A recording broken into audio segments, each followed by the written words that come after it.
오늘 주일 은혜 받으실 하나님 말씀 봉독하겠습니다. 오늘의 말씀은 구약성경 여호수아서 8장 30절부터 35절까지의 말씀입니다. 구약성경 여호수아서 8장 30절부터 35절까지의 말씀 우리 다 같이 보시겠습니다. 함께 믿음으로 힘차게 읽겠습니다. 그때에 여호수아가 이스라엘의 하나님 야훼를 위하여 에발산의 한 제단을 쌓았으니 이는 야훼의 종 모세가 이스라엘 자손에게 명령한 것과 모세 율법책에 기록된 대로 쇠 연장으로 다듬지 아니한 새 돌로 만든 제단이라. 무리가 야훼께 번제물과 화목제물을 그 위에 드렸으며 여호수아가 거기서 모세가 기록한 율법을 이스라엘 자손의 목전에서 그 돌에 기록하매 온 이스라엘과 그 장로들과 관리들과 재판장들과 본토인뿐 아니라 이방인까지 야훼 언약궤를 맨 레위 사람 제사장들 앞에서 궤의 좌우에 서되 절반은 그리심산 위에 절반은 에발산 앞에 섰으니 이는 전에 야훼의 종 모세가 이스라엘 백성에게 축복하라고 명령한 대로 함이라. 그 후에 여호수아가 율법책에 기록된 모든 것대로 축복과 저주하는 율법의 모든 말씀을 낭독하였으니 모세가 명령한 것은 여호수아가 이스라엘 온 회중과 여자들과 아이와 그들 중에 동행하는 거류민들 앞에서 낭독하지 아니한 말이 하나도 없었더라. 아멘. 옆에 분들과 다시 한번 인사합니다. 사랑합니다. 축복합니다. 인사하겠습니다. 사랑합니다. 축복합니다.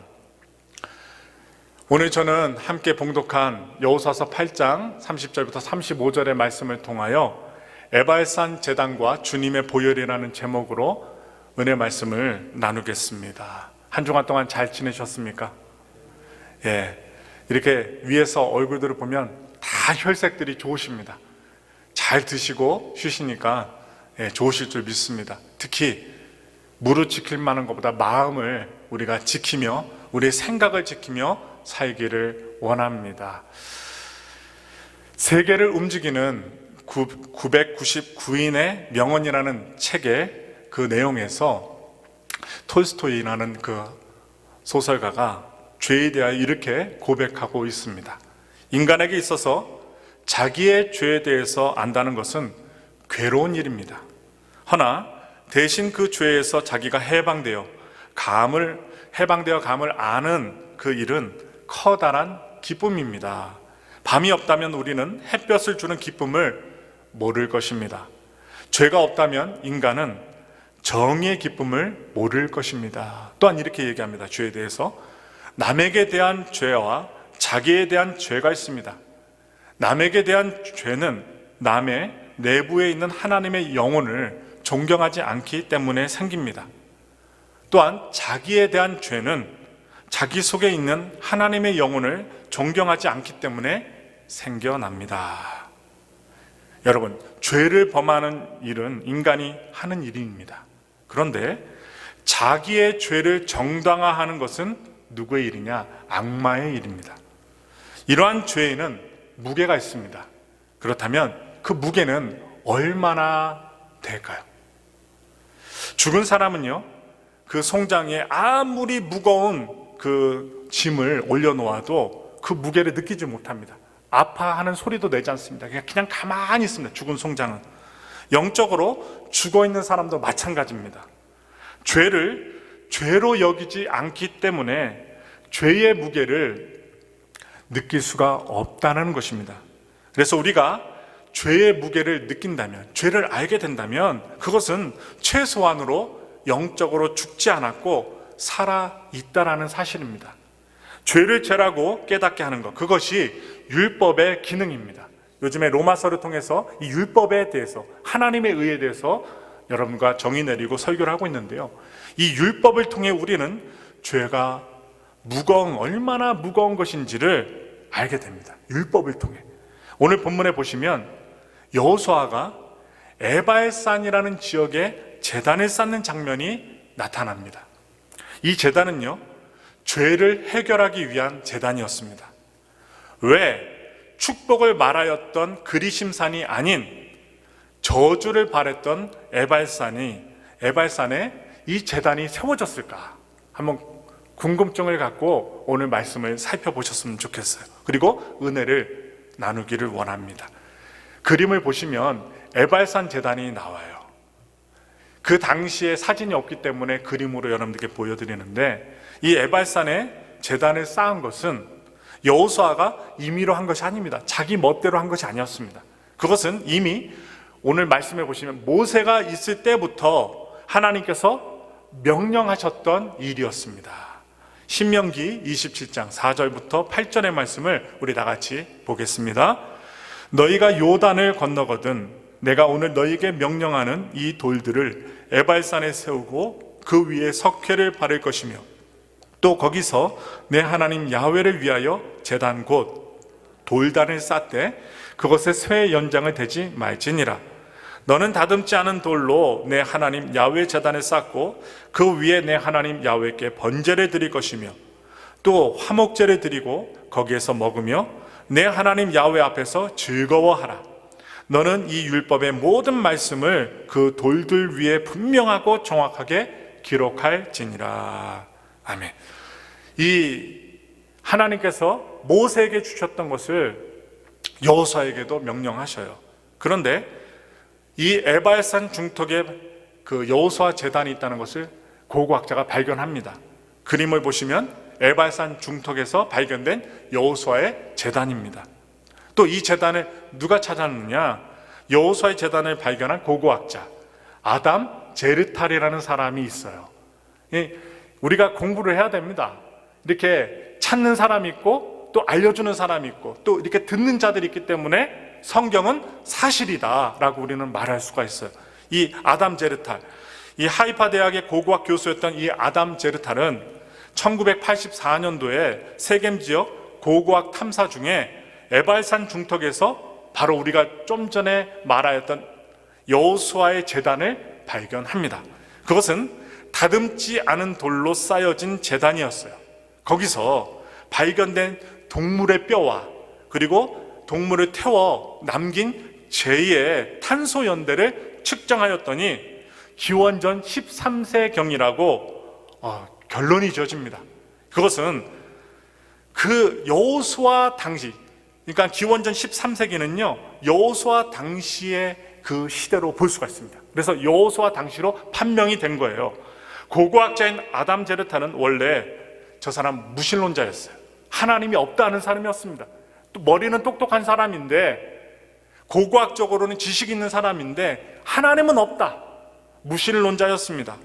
그런데 이 에발산 제단을 발견하면서부터 그는 성경에 기록된 말씀이 사실임을 알게 되었어요. 성경이 거짓이 아니었구나. 여호수아가 만든 이 제단이 거짓이 아니라 픽션이 아니라 어떻게 해요? 팩트였구나, 사실이었구나 깨닫게 되었어요. 그리고 하나님에 대한 경외심을 딱 갖게 된 거예요. 하나님을 믿어야 되겠다는 믿음이 생겼습니다. 그래서 에발산은 실로에 하나님의 성막이 세워지기 전까지 아주 짧은 기간 동안 하나님께 예배를 드리는 장소로 사용되었습니다. 왜 세겜에서 내려다 보이는 에발산에 그 제단이 세워진 것일까요? 세겜은요 여호수아가 이 돌 제단이 세워지기 전 약 600년 전 아브라함이 가나안 땅에 들어와서 첫 제단을 쌓은 곳입니다. 의미가 있어요. 이 세겜은요 거기서 언약을 주신 그 하나님을 만났던 곳입니다. 이 제단이 중요해요. 하나님의 말씀을 듣고 하나님께 경배를 드리고 제물을 드리고 그리고 하나님 영화롭게 하는 장소라는 거예요. 바로 아브라함이 쌓은 곳, 바로 세겜이었습니다. 이 세겜은 또한 이스라엘 민족의 국민의 아버지 야곱, 이 야곱이 20년 만에 고향으로 돌아와 우물을 파고 살았던 곳이었습니다. 바로 세겜입니다. 시간이 한참 흘러서 나중에 여러분 이제 신약으로 돌아가서 구약에서 신약으로 넘어가면 예수님이 나와요. 이 예수님은 이 우물에서 사마리아 여인을 만나서 이제 아버지께 참으로 예배할 때가 왔다고 이 세겜이라는 장소에서 선포하시게 됩니다. 이 세겜은 그야말로 하나님 아버지의 언약이 시작되었고 선포된 아주 중요한 영적인 장소라는 것입니다.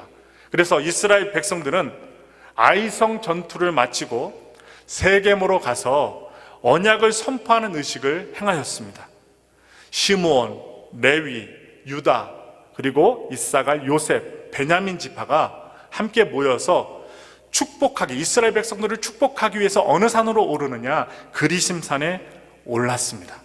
또한 반대로 루벤, 갓지파, 아세지파, 스불론 지파, 단 지파, 또한 납달리 지파, 이 지파들은 함께 모여서 올라가는데 이스라엘 백성들을 저주하기 위하여 에발산이라는 곳에 오르게 됩니다. 그 에발산에서 말하였던 저주의 내용이 무엇일까요?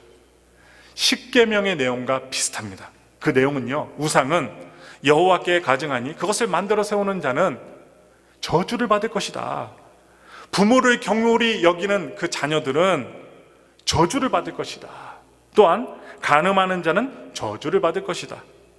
객이나 고아나 과부, 그들의 송사를 억울하게 하는 자는 바로 저주를 받을 것이다. 바로 십계명과 비슷하죠? 또한 무지한 자를 죽이려고 뇌물을 받는 자는 저주를 받을 것이다. 이러한 내용들이 바로 에발산이라는 곳에서 선포했던 내용들입니다. 바로 12가지의 내용들이 있어요. 이것은 단순히 백성들을 저주하기 위한 저주가 아니었습니다. 이스라엘 백성들이 하나님의 그 저주를 피할 수 있도록 알려주기 위한 매뉴얼이었던 거예요. 이렇게 하지 말라. 여러분, 십계명이 우리를 죽이기 위한 율법입니까? 아닙니다. 이렇게 하지 말라. 너희는 하나님의 백성이니까 이렇게 하지 말고 바르게 살라. 기준 매뉴얼이에요.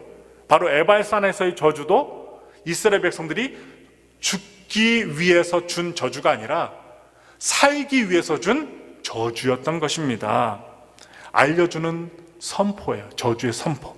그래서 이스라엘 백성들이 하나님의 저주를 피할 수 있도록 알려주기 위해서 에발산에서 선포해 주셨다는 거예요. 여러분, 알지도 못하고 맞아봐요. 알려주지도 않고 감옥에 갇혀봐요. 여러분, 얼마나 억울해요? 근데 하나님은 무엇이 잘못인가 무엇이 옳은 것인가 알려주고 나서 이렇게 행하라 하십니다. 하나님은 질서의 하나님, 지혜의 하나님이세요. 그래서 하나님께서는 이 율법의 말씀을 석회를 바른 돌 위에 기록하여서 백성들이 저주를 피할 수 있도록 배려하신 것이었습니다. 하나님은요, 무지막지한 하나님이 아닙니다. 무조건 여러분 우리들에게 안 좋은 일을 주셔서 협박하시고 안 하면 죽어 이렇게 하시는 분이 아니에요. 배려의 하나님이세요. 그 배려의 하나님이 극치가 뭡니까? 예수 그리스도. 자신의 하나밖에 없는 예수 그리스도를 십자가의 희생 제물로 딱 올리셨잖아요. 바로 배려의 극치입니다. 우리 인간을 얼마나 배려하시고 사랑하시면 예수님을 이 세상에 내어주셨겠어요. 그 배려의 하나님을 깨달으셔야 돼요. 오늘날 사람들은 법을 만들어서 죄의 기준을 낮추려고 합니다. 그러나 하나님의 기준은 어제나 오늘이나 동일합니다. 1000년 전이나 1000년 이후나 동일하십니다. 그래서 이스라엘 백성들은 이 저주를 잘 피해갈 수 있었을까요? 그렇지 않았습니다. 가나안 땅의 문화는 아주 강력했습니다. 죄의 유혹은 강력합니다. 그래서 원죄 아래 놓인 인간의 원초적 욕망 역시 강력했습니다. 그래서 신약에 있는 갈라디아서에서 이렇게 얘기합니다. 갈라디아서 3장 10절의 말씀입니다. 다 같이 읽겠습니다. 무릇 율법 행위에 속한 자들은 저주 아래 있나니 기록된 바 누구든지 율법책에 기록된 대로 모든 일을 항상 행하지 아니하는 자는 저주 아래 있는 자라 하였음이라. 인류는 어느 누구도 예외 없이 율법의 저주 아래 놓인 존재가 되었습니다. 여러분과 저도 그랬어요. 로마서도 말씀합니다. 로마서 3장 23절의 말씀입니다. 읽겠습니다. 모든 사람이 죄를 범하였음에 하나님의 영광에 이르지 못하더니. 한 사람도 빠져나갈 수가 없어요. 어느 누구도 남들보다 조금 더 의롭기 때문에 스스로 하나님의 영광에 이를 수 없다는 것입니다. 의인은 없나니 단 한 사람도 없다. 그래서 우리가 겸손해야 되고 우리가 기도 많이 하고 하늘의 영계를 바라보고 하나님의 메시지를 받았을지라도 겸손하고 하나님의 그 그늘 아래 거하여서 우리가 살아가야 될 이유가 있어요.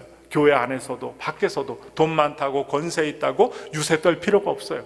왜냐?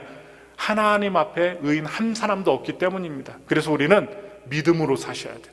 하나님의 의로 사셔야 돼요. 이게 바로 로마서의 말씀이에요.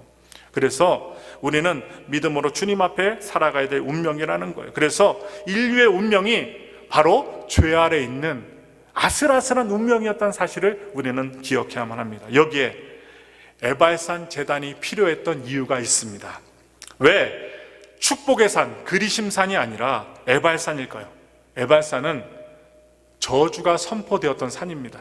근데 왜 저주가 선포되었던 산을 갖다가 우리가 눈여겨보아야 되느냐? 바로 여기에 제단이 놓인 것은 그 어느 누구도 율법의 저주에서 자유로울 수 없다는 사실을 말해주고 있습니다. 그래서 인간이 하나님의 영광에 이르기 위해서는 반드시 죄의 대가를 치러야 한다는 제단이 필요함을 알려주시는 거예요. 이 에발산 제단에서 바로 번제와 화목제가 드려졌습니다. 번제, 화목제. 번제가 뭡니까? 희생 제물을 몽땅 다 태워서 드리는 거예요. 뼈까지 다 태워서 드리는 거예요. 가죽도 다 태워서 드립니다. 남는 게 뭡니까? 죄입니다. 완전히 다 태워서 드리는 거예요. 우리가 예배 드릴 때 어떻게 드려야 돼요? 하나님께 봉사할 때 내 모든 것을 다 드려서 하라는 의미가 있죠. 바로 번제 제사입니다. 다 태워서 드리는 거예요. 그리고 또한 화목제. 화목제는 뭐냐? 하나님과 화목하기 위해서 희생 제물의 피를 흘려서 드리는 제사입니다. 피를 흘려야만 드릴 수 있는 제사, 바로 화목제입니다. 인간의 죄를 위하여 어린 양의 피가 흘려져야만 했습니다. 그래서 속죄와 화목제의 이 근거는 그 제단에서 바쳐진 바로 어린 양의 피에 있었던 것입니다. 뭐요?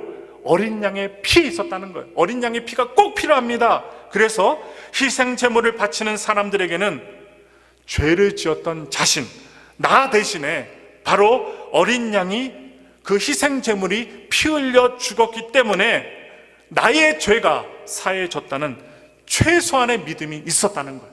바로 여러분들 오늘 이 아침에 예배를 드리는데 우리는 죄인입니다.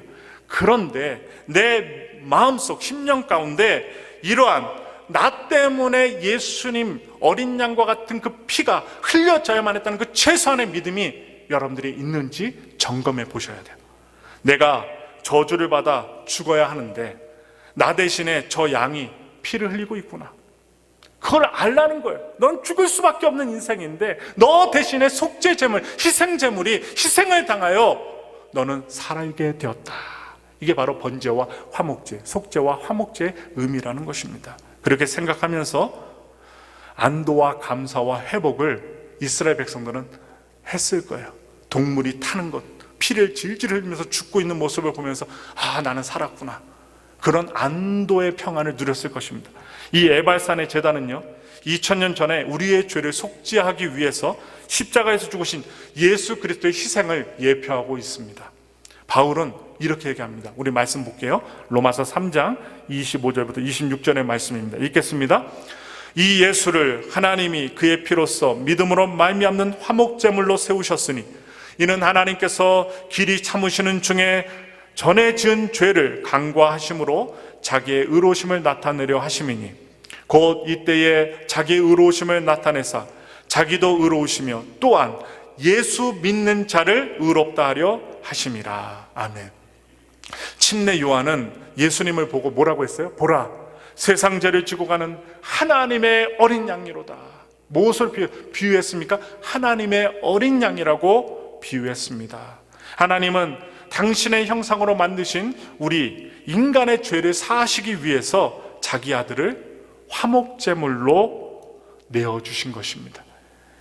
이것을 알아야만 합니다. 그래서 예수님이 흘리신 피가 나의 죄를 속죄한다는 최소한의 믿음이 있어야 한다는 거예요.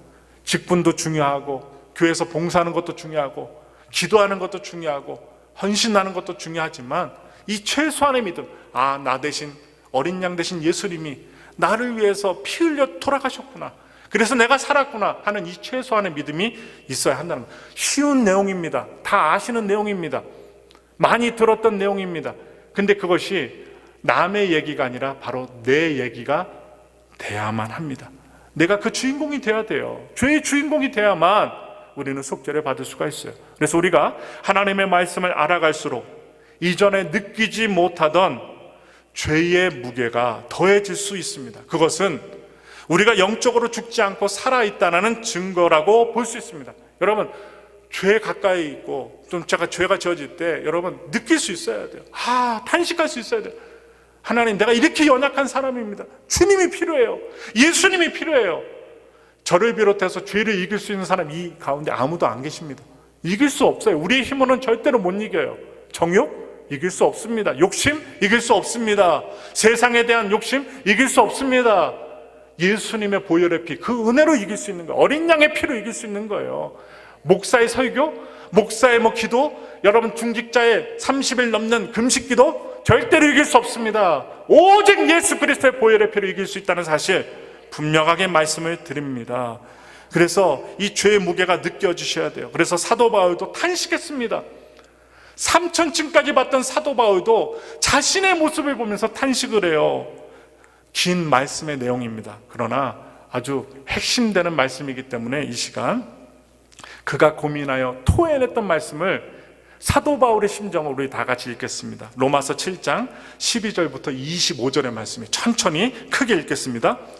이로 보건대 율법은 거룩하고 계명도 거룩하고 의로우며 선하도다. 그런즉 선한 것이 내게 사망이 되었느냐? 그럴 수 없느니라. 오직 죄가 죄로 드러나기 위하여 선한 그것으로 말미암아 나를 죽게 만들었으니 이는 계명으로 말미암아 죄로 심히 죄되게 하려 함이라. 우리가 율법은 신령한 줄 알거니와 나는 육신에 속하여 죄 아래에 팔렸도다. 내가 행하는 것을 내가 알지 못하노니 곧 내가 원하는 것은 행하지 아니하고 도리어 미워하는 것을 행함이라.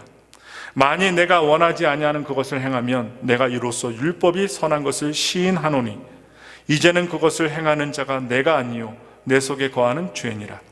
내 속 곧 내 육신에 선한 것이 거하지 아니하는 줄을 아노니 원함은 내게 있으나 선을 행하는 것은 없노라. 내가 원하는 바 선은 행하지 아니하고 도리어 원하지 아니하는 바 악을 행하는도다.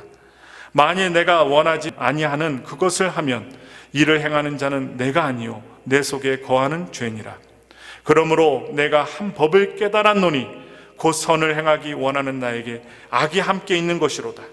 내 속 사람으로는 하나님의 법을 즐거워하되 내 지체 속에서 한 다른 법이 내 마음의 법과 싸워 내 지체 속에 있는 죄의 법으로 나를 사로잡는 것을 보는도다.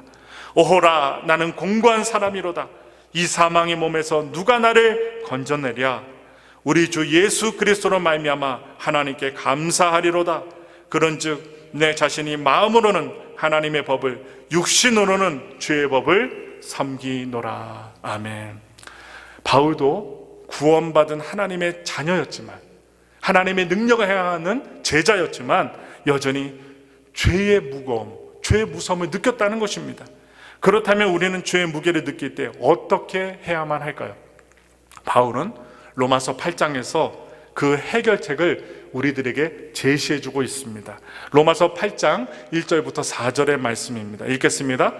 그러므로 이제 그리스도 예수 안에 있는 자에게는 결코 정죄함이 없나니 이는 그리스도 예수 안에 있는 생명의 성령의 법이 죄와 사망의 법에서 너를 해방하였음이라. 율법이 육신으로 말미암아 연약하여 할 수 없는 그것을 하나님은 하시나니 곧 죄로 말미암아 자기 아들을 죄 있는 육신의 모양으로 보내어 육신의 죄를 정하사 육신을 따르지 않고 그 영을 따라 행하는 우리에게 율법의 요구가 이루어지게 하려 하심이니라. 아멘. 이스라엘 백성들이 하나님과 화목하기 위해 에발산의 제단이 필요했다면 우리 역시 하나님과 화목하기 위하여 예수님의 보혈이 필요하다는 것. 이게 오늘 핵심입니다. 그 보혈을 의지하는 자는 정죄를 당하지 않습니다. 그 피의 생명이 우리를 죄와 사망의 법에서 해방하였기 때문입니다. 그런 의미에서 오늘 우리가 살펴봤던 이 에발산은 저주의 산이 아니라는 것입니다. 은혜와 회복의 산입니다. 그 제단에서 대신 저주를 받고 피 흘린 어린 양이 있었기 때문에 이스라엘 백성들은 더 이상 정죄당하지 않고 속죄의 은혜를 입게 되었습니다. 마찬가지의 은혜가 십자가 위에서 이루어졌습니다. 우리 다 같이 갈라디아서 3장 13절부터 14절의 말씀을 읽겠습니다. 그리스도께서 우리를 위하여 저주를 받은 바 되사 율법의 저주에서 우리를 속량하셨으니 기록된 바 나무에 달린 자마다 저주 아래 있는 자라 하였습니다. 이는 그리스도 예수 안에서 아브라함의 복이 이방인에게 미치게 하고 또 우리로 하여금 믿음으로 말미암아 성령의 약속을 받게 하려 함이니라. 예수님이 골고다 언덕에서 우리가 받아야 할 그 저주를 받으시고 피 흘리셨기에 우리는 성령의 약속대로 하나님을 아바 아버지라고 부를 수 있는 하나님의 자녀가 되었다는 것입니다. 누구를 회복하고 또한 누구를 저주하는 것, 그것은 하나님의 최종 관심이 아닙니다. 하나님의 관심은요, 저주하고 죽이는 것이 아닙니다. 하나님은 당신의 형상으로 만든 우리 인간들이 다시 하나님과 화목한 자녀, 화목된 자녀가 되는 것, 그것이 하나님의 최종적인 관심이라는 것입니다. 하나님과 관계가 회복되어서 영원 무궁토록 천상에서 살아가는 것, 천국에서 살아가는 것, 이것이 하나님께서 최종적으로 목표로 하시는 내용이라는 거예요. 이것을 위해 어린 양 예수 그리스도의 피가 흘려진 것입니다. 저는 이 내용을 통하여 여러분들과 함께 이런 어려운 시기 가운데 어린 양의 보혈의 피를 매일마다 여러분과 제가 믿음으로 발랐으면 좋겠어요. 이 성전을 나가기 전에 기도하면서 바르셨으면 좋겠어요. 아침에 일어날 때도 잠을 잘 때도 예수님의 그 보혈의 피로 말미암아 내가 노임을 받았습니다. 내가 코로나에게 해방을 받았습니다. 이 온갖 세상에 병들이 얼마나 많아요. 여러분 살아갈 때 그냥 여러분 홍수가 나니까요, 더 단양지방 그리고 중부지방 그냥 평소에 살면 그냥 살아갈 분들인데 피가 너무 많이 내리니까 산사태가 나서 도망치다가 죽고 가족들은 또 살고, 먼저 나간 가족들은 살고 늦게 나간 아버지는 깔려 죽임을 당하고, 물이 휩쓸리는데 어떻게 해요? 소방관이 지나가다가 차를 세워놓고 물이 얼마나 많이 불었나 보려고 딱 내렸는데 그 땅이 꺼져갖고 어떻게 합니까? 소방관이 물에 휩쓸려서 죽임을 당하고, 코로나가 아니어도 여러 가지 암과 질병을 통하여 아니면 비가 많이 내리면 그냥 평범할 때 봤을 때는 그냥 산인데 아니면 그냥 강인데 그냥 살아갈 집인데 폭우가 쏟아져서 산불이 내려가고 일순간에 죄가 돼버리고 사람이 죽임을 당하는 이 시대 가운데 우리는 십자가에서 우리의 모든 죄를 지신 그 예수님을 바라보며 살아갈 수밖에 없다는 거예요. 이 세상은 세상 바라보고 살다가 아이고 캐세라세라, 나는 돈도 많고 나는 집도 있고 나는 자녀들도 형통하고 하니 나는 이만하면 좋겠다 하고 이럴 때 이렇게 살아가는 사람들 하루하루를 어떻게 해요? 어떻게 살아갈지 모르는 시대에 우리가 살고 있고, 그렇게 떵떵거리며 사는 사람이라 할지라도 그 일순간에 죽음에 이를 수 있다는 것입니다. 이렇게 살아갈 때 우리는 그냥 세상에 급류에 휩쓸려 살아가는 사람들이 아니라 정확한 목표를 갖고 정확한 십자가를 지고 주님께로 향할 수 있는 분명한 선한 믿음의 청지기들이 되어야 한다는 것입니다. 그래서 하나님은 하나님의 화목을 방해한다는 것, 하나님도 죄를 싫어하세요. 여러분들이 이미 구원받은 하나님의 자녀이지만 지금 현재 죄의 무게를 느끼고 계시다면 여러분들은 십자가로 달려가셔야 합니다. 십자가를 향해 달려가셔야 돼요. 다른 것이 아닙니다. 살기 위해서는 십자가로 달려가셔야 하는 우리의 신앙이 필요하다는 것입니다. 거기서 흘리신 예수 그리스도의 보혈을 의지해야 합니다. 에발산은 이스라엘 백성들이 하나님의 저주 아래 죽을 수밖에 없는 죄인임을 확인하는 자리였어요. 내가 죽을 수밖에 없는 죄인이구나, 이것을 확인하는 자리가 바로 에발산이었던 것입니다. 그러나 동시에 어린 양의 피의 공로로 다시 하나님과 화목하고 그리고 하나님과 회복하는 자리가 어디냐, 바로 에발산이기도 했습니다. 그래서 우리 역시 죄의 무게를 느낄 때마다 예수님의 저주를 받으신 그 십자가로 나아가야 됩니다. 예수님이 받으신 십자가로 우리가 나아가야 돼요. 거기서 바로 보혈의 공로를 의지해야만 합니다. 그리하여 다시금 하나님과 화목을 회복해야만 합니다. 신앙을 회복하고 믿음을 회복하고 어디요? 예수님의 십자가 보혈의 자리에서 우리는 우리의 신앙을 회복하셔야만 해요. 다른 자리가 아닙니다. 히브리서 기자는 이렇게 얘기하고 있습니다. 우리 마지막으로 읽겠습니다. 히브리서 9장 13절부터 14절의 말씀 읽겠습니다. 염소와 황소의 피와 빛, 암송아지의 죄를 부정한 자에게 뿌려 그 육체를 정결하게 하여 거룩하게 하거든 하물며 영원하신 성령으로 말미암아 흠없는 자기를 하나님께 드린 그리스도의 피가 어찌 너희 양심을 죽은 행실에서 깨끗하게 하고 살아계신 하나님을 섬기게 하지 못하겠느냐. 예수 그리스도의 보혈의 그 능력에 대해서 말하고 있어요. 훌륭한 사람이 되고 부자가 되고 능력 많은 사람이 되어서 많은 업적을 이루고 축복된 삶을 사는 것, 그것이 인생의 최종 목표가 될 수 없습니다.